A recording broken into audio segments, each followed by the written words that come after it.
27 दिसंबर 1999 दोपहर के 3 बजे कंधार, अफगानिस्तान। तालिबान का इलाका, उस वक्त दुनिया की सबसे खतरनाक जमीन। एक छोटा सा इंडियन गवर्नमेंट का प्लेन उतरा, दरवाजा खुला और एक आदमी नीचे उतरे। साधारण कपड़े, कोई सुरक्षा नहीं। चारों तरफ तालिबान के लड़ाके थे, tank, anti aircraft gun, AK-47 और उनके पीछे वो प्लेन खड़ा था जिसमें 176 जिंदगियां 3 दिनों से बंद थीं। उनका नाम था अजीत डोभाल, इंडिया के इंटेलिजेंस ब्यूरो के स्पेशल डायरेक्टर, जो अकेले उस जमीन पर उतरे थे जहां इंडिया का कोई दोस्त नहीं था। उनका एक ही मकसद था, उस प्लेन में बंद 176 लोगों को जिंदा वापस इंडिया लाना। लेकिन जो कीमत चुकानी पड़ेगी वो उस वक्त किसी को नहीं पता थी। 24 दिसंबर 1999 क्रिसमस की रात, काठमांडू से दिल्ली, इंडियन एयरलाइंस IC-814, 176 लोग, एक आम सी फ्लाइट। शाम के 5:30 बजे प्लेन उड़ा और 35 मिनट तक सब ठीक रहा। फिर 5 लोग उठे, चेहरे ढके हुए, हाथों में नाइफ और ग्रेनेड। एक पैसेंजर ने हाईजैकर का हाथ पकड़ लिया। उनका नाम था रूपन कटियाल,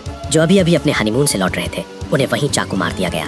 केबिन में चीखें थीं और 176 लोग समझ चुके थे कि ये फ्लाइट दिल्ली नहीं जाएगी। पायलट ने दिल्ली को कॉल किया, मेडे मेडे, IC-814 हाईजैक्ड। प्लेन मुड़ा और अमृतसर आया। यहाँ प्लेन रोका जा सकता था, कमांडोज तैयार थे, रनवे ब्लॉक हो सकता था, लेकिन किसी ने ऑर्डर नहीं दिया। और 40 मिनट जमीन पर खड़े रहने के बाद वो प्लेन इंडिया की नाक के नीचे से निकल गया। वो मौका दोबारा नहीं आया। प्लेन अमृतसर से लाहौर गया, पाकिस्तान ने फ्यूल देने से मना कर दिया।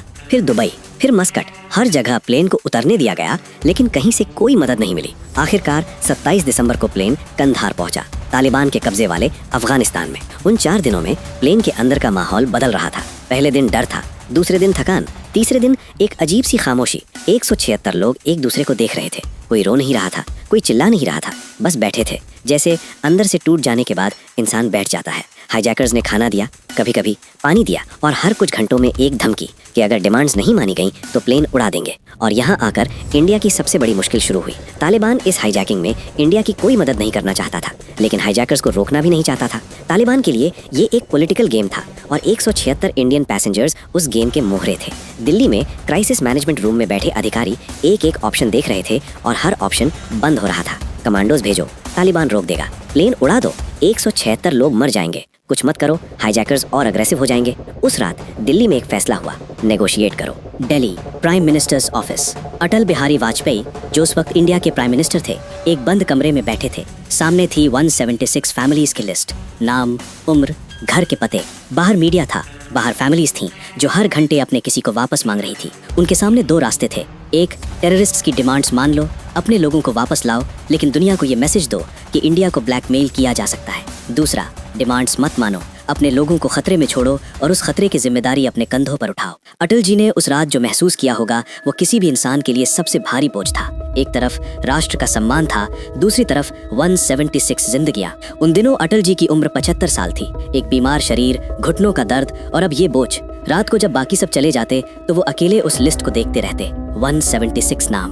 उनके पास ताकत थी लेकिन रास्ता नहीं था, और यही एक नेता के लिए सबसे बड़ी बेबसी होती है। 27 दिसंबर 1999 डोभाल कंधार पहुंचे। तालिबान के अधिकारियों ने उनकी टीम को एक छोटी सी जगह दी, एक कमरा, एक वायरलेस सेट और बाहर तालिबान के लड़ाके।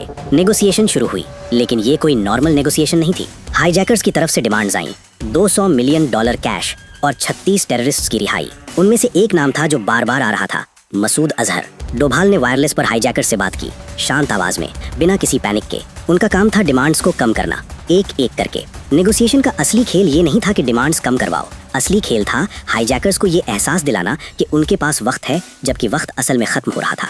डोभाल हर बातचीत को लंबा खींचते, एक डिमांड पर घंटों बहस करते। जब हाईजैकर्स थकते तो एक छोटी सी रियायत देते, और जब वो रियायत से खुश होते तो अगली डिमांड पर फिर घंटों।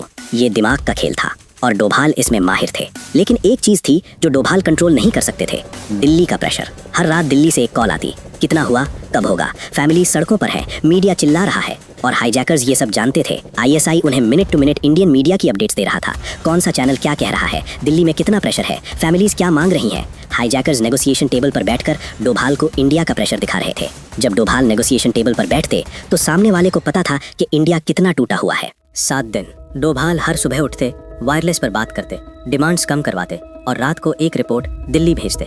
$200 मिलियन की डिमांड हट गई। 36 टेररिस्ट्स की लिस्ट 36 से घटकर 20 पर आई, 20 से 10 पर आई, लेकिन एक नाम नहीं हटा, मसूद अजहर। उन दिनों डोभाल के चारों तरफ तालिबान के लड़ाके थे। कोई बैकअप नहीं, कोई कमांडो नहीं, कोई सेफ एग्जिट नहीं। अगर हाईजैकर्स ने कुछ कर दिया तो उनकी टीम के पास भागने की कोई जगह नहीं थी और दिल्ली में अटल जी पर प्रेशर हर दिन पड़ रहा था। 31 दिसंबर आ रही थी, हाईजैकर्स ने डेडलाइन दे दी थी, उसके बाद वो पैसेंजर्स को नुकसान पहुंचाने लगेंगे। 176 फैमिलीज टेलीविजन के सामने बैठी थीं, हर ब्रेकिंग न्यूज पर कांपती हुई। उन फैमिलीज में एक थी रूपन कटियाल की नवविवाहित पत्नी, जो नहीं जानती थी कि उनके पति प्लेन में जिंदा है या नहीं। वो हर रात टीवी के सामने बैठती थीं, हर ब्रेकिंग न्यूज पर उठती थीं और हर बार स्क्रीन पर कांधार का नाम देखकर दिल थाम लेती थीं। उनके पति उस प्लेन में चाकू खाकर भी जिंदा थे, लेकिन ये बात उन्हें कोई नहीं बता सकता था। ये सिर्फ एक औरत की कहानी नहीं थी, ऐसी 176 कहानियां थीं। 176 घर, 176 परिवार, सब एक साथ टूट रहे थे। 31 दिसंबर 1999 अटल जी ने अपनी कैबिनेट बुलाई। सामने 3 नाम थे, मसूद अजहर,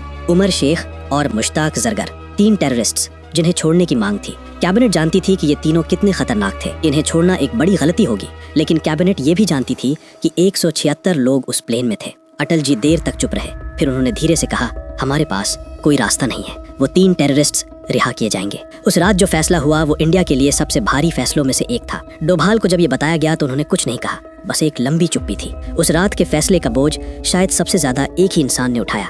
उन्होंने एक इंटरव्यू में बताया, हम वो नहीं कर पाए जो कि एक हमारे शक्तिशाली राष्ट्र को करना चाहिए था, इस हाईजैकिंग को रोकने के लिए, इस एयरक्राफ्ट को कंट्री से बाहर नहीं ले जाने के लिए। इसका एज ए नागरिक मलाल जरूर है। 1 जनवरी 2000 3 टेररिस्ट्स को एक प्लेन में बिठाकर कंधार भेजा गया और 176 पैसेंजर्स आजाद हो गए। लेकिन उस दिन जो आदमी कंधार की जमीन पर उतरा उसका नाम था मसूद अजहर, जो एक ट्रेन्ड टेररिस्ट था जिसे इंडिया ने 1994 में पकड़ा था और जो 5 साल जेल में रहने के बाद उस एक हाईजैकिंग की वजह से आजाद हो गया था। मसूद अजहर के आजाद होने के 2 महीने के अंदर पाकिस्तान में जैश ए मोहम्मद बन गई और फिर दिसंबर 2001 इंडियन पार्लियामेंट पर हमला, Jaish e Mohammed. 2016 Uri attack, 19 Indian soldiers शहीद, जैश ए मोहम्मद। 14 फरवरी 2019 पुलवामा, सीआरपीएफ की बस पर सुसाइड अटैक, 40 जवान शहीद, जैश ए मोहम्मद। वो एक रात, वो एक फैसला, वो एक नाम, उसकी कीमत इंडिया ने अगले 20 साल तक चुकाई। 1 जनवरी 2000 कंधार, 176 लोग प्लेन से उतरे, थके हुए, डरे हुए,